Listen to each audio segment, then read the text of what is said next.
Hey guys, welcome to Solo the Nightfall for week 27. For the foreseeable future, Solo the Nightfall is getting moved to Wednesdays now because of daylight savings time, and I'm still thinking of just discontinuing the series anyway. I'm just getting really tired of staying up till 6 or 7 in the morning, putting it all together, and I'd like to get back on a normal sleep schedule.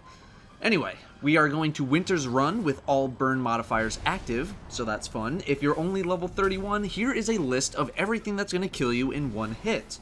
If you're level 32, the biggest thing to know is that you can survive a hobgoblin shot. At least I was able to survive one running a very high armor build. So all burns means you're going to want to bring a variety of weapons with you, but definitely a sniper rifle at the very least.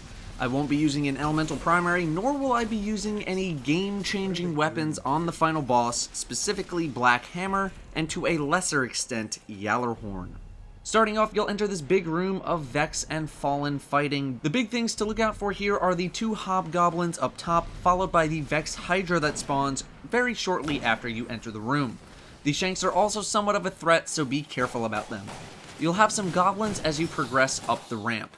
Following them, you may have two hobgoblins up by the exit of the area, along with a Fallen captain a little bit closer to you.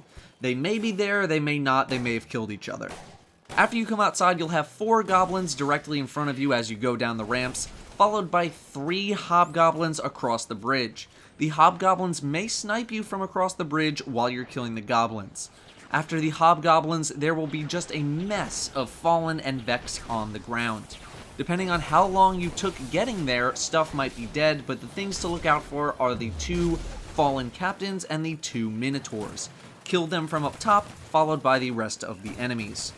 Now for this section, you're going to want to have arc damage and void damage. Arc for the Harpies in the third wave, and void for the Minotaurs in the first wave.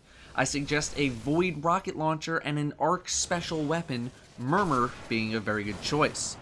The first wave will consist of a lot of goblins, 2 to 3 major hobgoblins, and 4 major Minotaurs. The Minotaurs will kind of hang out in the back, so kill a lot of the goblins first.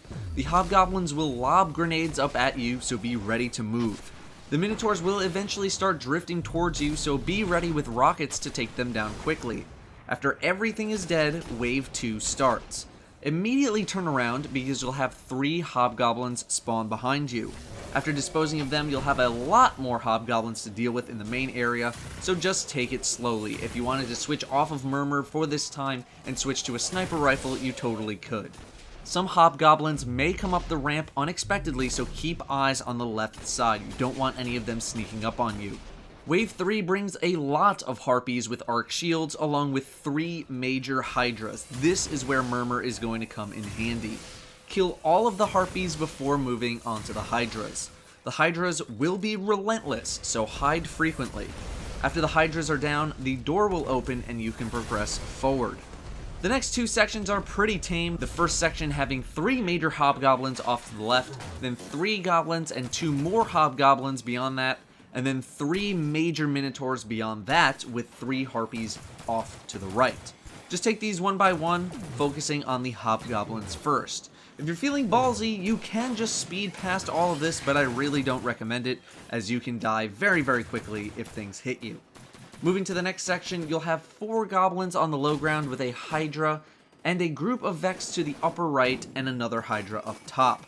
Blow up the explosive sphere by the pillar where you first come in so you don't die to it. Otherwise, once again, take things one at a time. Coming into the final area, you're going to want arc and solar damage. I end up using a Patience in Time for special and an arc rocket launcher. I realize both weapons are arc and I just said to use arc and solar damage. You'll see why in a minute. Before entering the area, take out the group of Vex directly in front of you, preferably by rocket, but whatever works. Besides the Vex, you'll have a Reaver Captain and 3 Dregs to take care of. The Captain should go down in a couple of shots from an arc sniper.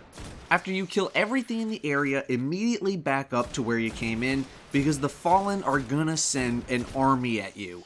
You're going to have around 14 melee dregs come your way. It's 14, give or take 1 or 2. Do not focus on anything else until all of them are dead.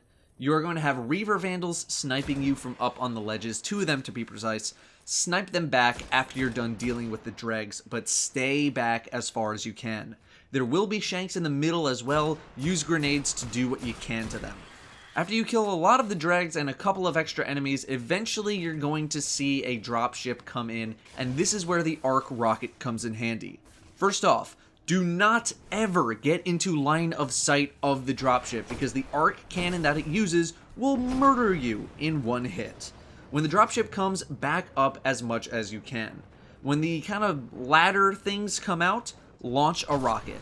This will kill everything minus the 2 Reaver captains. If you jump quickly as those enemies are landing, you can launch another rocket and kill the Reaver captains. If you don't kill the captains, they will bum rush you with shrapnel launchers and will make you explode. Use another rocket to take them out quickly if they approach you, and they will. After these captains are dead, simply take your time removing the rest of the enemies from the area. Go slowly and take your time clearing everything else. At this time, I switched to a solar heavy machine gun. The boss is an interesting fight with all of the burns on. The goal here is to keep him stun locked for as long as possible using a sniper or otherwise very heavy damage. If you have a black hammer, you can use it to keep the boss basically permanently stun locked for the entire fight. However, not everyone has a black hammer, so I will not be using it. When the boss first comes out, position yourself near the entrance of the area. Pop your sniper shots on the boss when he emerges. When you run out of shots, immediately run away to the start area while reloading. A lot of shanks are also going to spawn during this time, along with a ton of other fallen. The boss will teleport very, very close to you, and you need to do your best to stun lock him again until he patrols away, or until the shanks become a problem.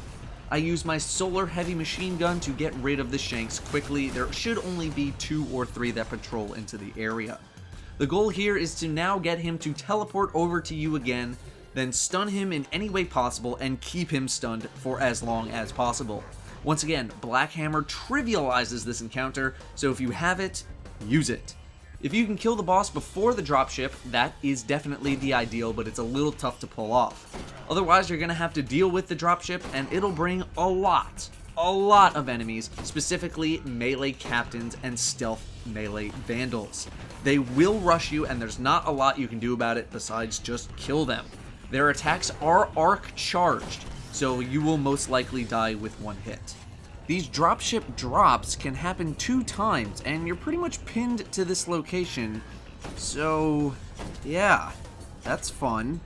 Without a Black Hammer, this is going to be a little bit of a tougher fight, so using ammo packs is the ideal here, and you'll probably need to use them since venturing out into the wild for some ammo usually means a very quick death via snipers, shanks, other fallen, or just the boss teleporting right on top of you. But if you play your cards right, the boss fight should not take very long. It just basically has 0 room for error. In this kill, I did not climb up the cliff at all. I stayed on the low ground the entire time and jumped to dodge the boss. Trying to move anywhere else in the boss area proved pretty fatal to me, as things are way too lethal in order to be able to roam around, not to mention that there's too much stuff spawning. I'm going to let the entire fight roll so you can see how it was done, but that is your Nightfall for week 27. Thank you all very much for watching, and I will see you next time. This is a good idea.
better off in the prison builders. I'll contact them after. Let them know the Archon Priest is dead.